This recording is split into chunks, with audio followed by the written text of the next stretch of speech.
Hello, my name is Vivian Williams, and I'd like to talk to you today about child abuse in America. Who's protecting our children?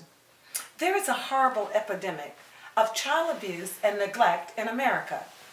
According to the U.S. Department of Health and Human Services and the Administration for Children and Families, every 10 seconds a child is being abused in America. According to the U.S. Department of Health, each year, more than 3 million reports of child abuse are made in the United States involving more than 6 million children. The report also said that the United States has one of the worst records among industrialized nations.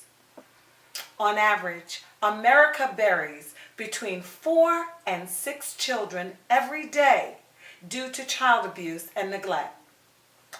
Why is this happening? I ask, what are we doing about this?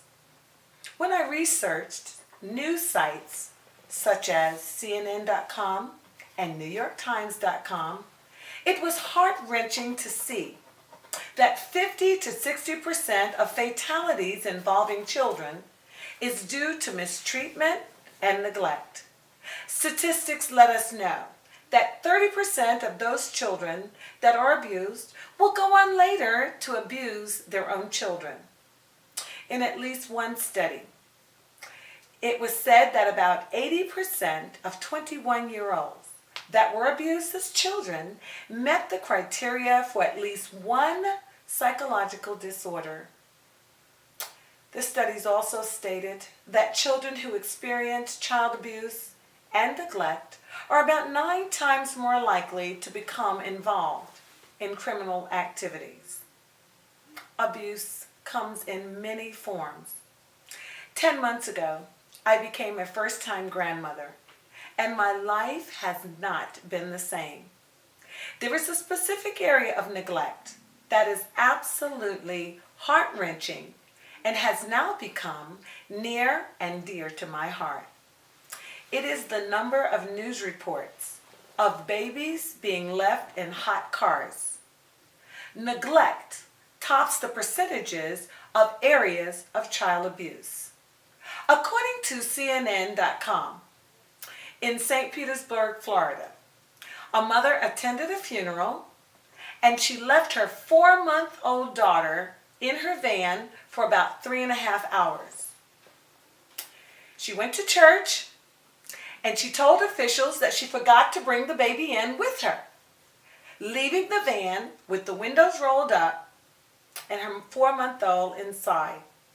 She then drove home, still forgetting that the baby was in the back seat, and went inside. Does that mother really expect us to believe that when she came out of the funeral and got into her van, she did not see the baby in the back of the van even at that time? Miraculously, paramedics treated the baby for heat exposure and transported the infant to the hospital, where hospital officials said the child's condition was stable and that she was likely to survive. What a miracle. Hot car deaths began to climb therein around the late 1990s, when officials realized that front seat airbags were killing children in wrecks, and a movement began to put children in the back seat. According to Amber Rollins, director and volunteer manager of KidsInCars.org, children were safer in the back seat. Now, here are some horrifying statistics noted by the National Highway Traffic Safety Administration. Children aged 4 and younger are more susceptible to heat stroke than adults. And when the outside temperatures are even in the low 80s, temperatures inside a vehicle can reach deadly levels in 10 minutes, even when the windows are rolled down 2 inches, according to the National Highway Traffic Safety Administration.